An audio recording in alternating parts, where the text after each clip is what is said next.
Tama ang tudlo sa Iglesia Katolika nga ang mahal nga Birheng Maria, Immaculate Conception, Immaculada Conception, or gipanamkon siya nga walay buling sa salang panulundon.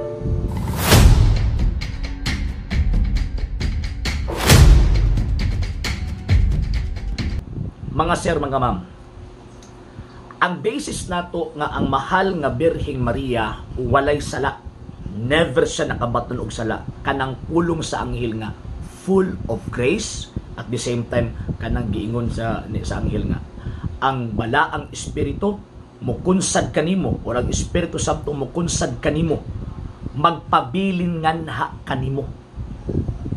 Unya ang mahal nga Birheng Maria manggod kay siya manggod ang opposite ni Eva. Kung si Eva disobedient, ang mahal nga Birheng Maria obedient siya. Sa kabubuton sa Ginoong Dios, may bataw ni ingon siya, be it done unto me according to thy word. Matuman unta ang imong gipamulong dinhi kanako. So nga naman tungod kay gisubmit sa mahal nga Birheng Maria ang iyang kaugalingon sa Dios, wala niya gisubmit ni bisan kinsang tao. And at the same time, kana nga gitawag kong panahon na ni declaration ng anghel, full of grace, pagkapuno or naasa niya ang gitawag og kahupngan sa grasya. Kung naagani ang kahupngan niya sa grasya, so therefore wala siya sala. Kay ang sin, again, it is an absence of grace. Pagka walay grasya. Kung ang tao makasala, wala siya grasya. Patay siya sa atubangan sa Dios. Ang mahal nga Birheng Maria kay puno man siya sa grasya, so therefore buhi siya atubangan sa Dios, and at the same time never nahitabo nga nataptan siya sala ngano man kay naaman kaniya ang kahupngan sa gitawag og grasya. Mo nang walay sala ang mahal nga Birhen. Walay sala before siya gipanamkon, walay sala sa dihang gipanamkon siya, wala siya sala sa dihang gianak siya, wala siya sala sa dihang nidako hangtod siya namatay ug hangtod gipasaka didto sa langit.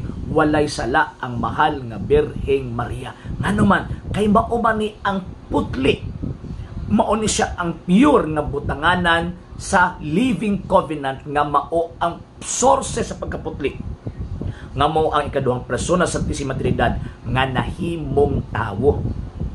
So kay nahimo man ning tao, Dios man so ibutang gyud siya dito sa pinaka-precious, pinakamaayo nga gitawag og butanganan, og kanang maong pinakamaayo nga butanganan maunang lawas sa mahal nga Birheng Maria, nga diin diha siya mikuha og unod og dugo.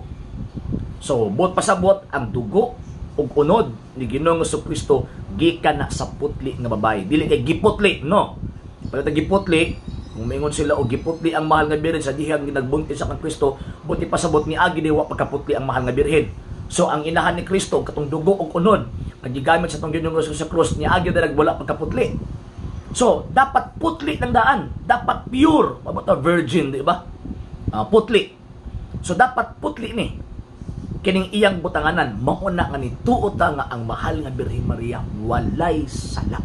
Kay pareha sa ni Kristo, St. John chapter 1 verse 14, puno sa grasya. Kay puno man sa grasya, walay gitawag og sala.